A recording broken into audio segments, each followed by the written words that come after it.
The COVID-19 pandemic showed us quite a few things about early childhood data. Literally overnight, families' environments changed. So it could be that their child care center shut down, maybe they weren't going to work. But for those essential employees that still had to report to work, many times they did not have a child care environment to be able to serve their needs. The pandemic showed us that we definitely had gaps in what information was available to people who needed it in an emergency situation. So we realized we were missing information that can help parents find childcare really quickly that meets their needs. Namely, information about available seats and whether childcare providers were open or closed or temporarily closed. This was all something that frontline workers needed access to quickly as public schools were shutting down and their care arrangements became more unstable.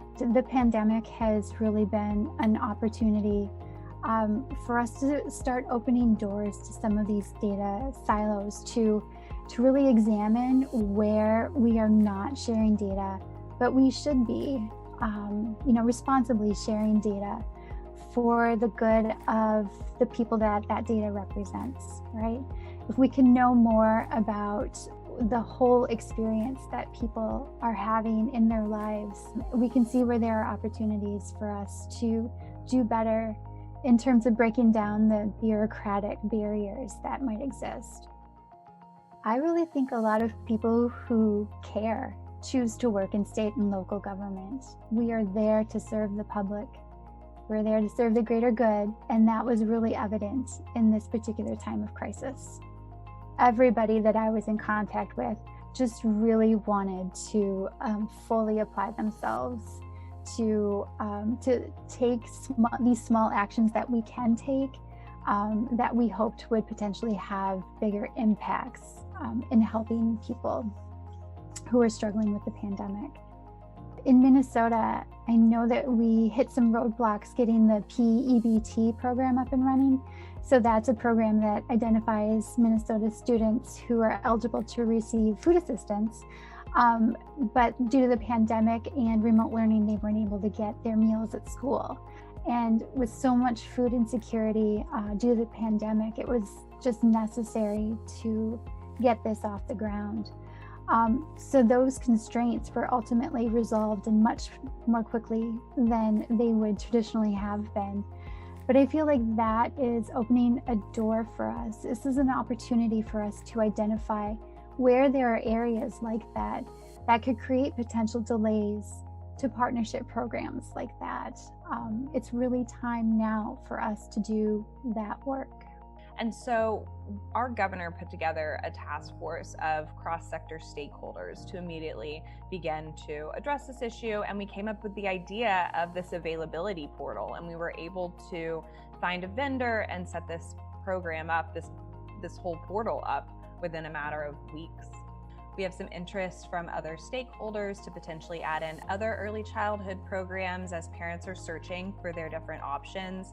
We also are going to add a much more robust searchable system so that parents can select times of day and days of the week to help them find care for their children. In other emergency situations that we might have in Texas, like hurricanes in the future, we hope that we can use this system of collecting information from providers to rapidly collect information and disseminate information as well to parents and providers who might need different resources during emergencies. I would attribute our success to having funding available for this project, having the task force, having leadership identify clear goals, and then we were also able to have a capable set of team members, including a vendor, to work around the clock to set up this website and to continue to outreach to childcare providers so that they can update their information for us and we can give it out to parents. So day one, we started meeting with the work group. We reached out to the people that we knew that could have some influence in this and a voice for how best to solve this problem. And we developed a data collection mechanism. We developed a database to be able to store that data. And then we developed the front end website and user interface to display those information to parents. And through that process, obviously, we involved a number of different stakeholders and groups to help guide that. But What was amazing to me was how quickly we were able to make that happen. So we were able to accomplish in the span of days and weeks what we have been talking about for years. And so it was really, really neat to watch that process. It didn't come without its, obstacles and hindrances, but we were able to work through those. This was the priority. What we found to be most valuable as we responded to this challenge is the previous work that had been done leading up to this. And we had actually proposed a website and a data collection mechanism very similar to this. But at the time, it was just identified not as the top priority. But when the pandemic hit, we were able to go back to that, to the planning, to some of the existing vendor relationships that we had already developed, and really start day one on tackling the problem. So through the pandemic, some capacity limitations were revealed to us. For the work that I do specifically on the early childhood longitudinal data system in Minnesota, I really recognize that we need to add more data sources. We mostly focus on education, which is important. We tie that to human services, which is important. We need to connect more of these health data sources so that, when we actually are adding this data from this school year and from last school year to the ECLDS and linking it, we would have a much better look at kids' health experiences. We are also very largely a white workforce. We need to have more perspectives in the room. We need to increase our responsiveness to the people that we serve. Minnesota's population is diversifying rapidly, and it's wonderful and it's beautiful, and we're not reflecting that at state government. So we really need to work to better understand these new communities that are moving to Minnesota for a better life. And the best way for us to better understand them is to include them in our workforce. Something I think we could have done differently in Texas over the last year was have better mechanisms in place to reach out to parents. Parents don't always look to state agencies to make day-to-day decisions about their lives, such as where to find a childcare program. So that's something that I think we can definitely continue to work on. It's making sure that we partner with the right messengers when it comes to who parents are listening to and where they're getting information.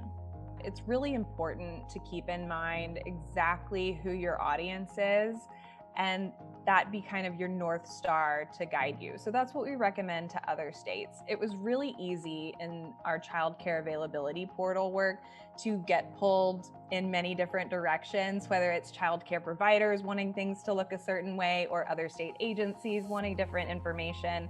So it was always very helpful to us to center back to the fact that parents were our end user, and we wanted to make sure that we oriented all of our processes to make sure that whatever information we were giving them was most helpful to the parents at the end of the day.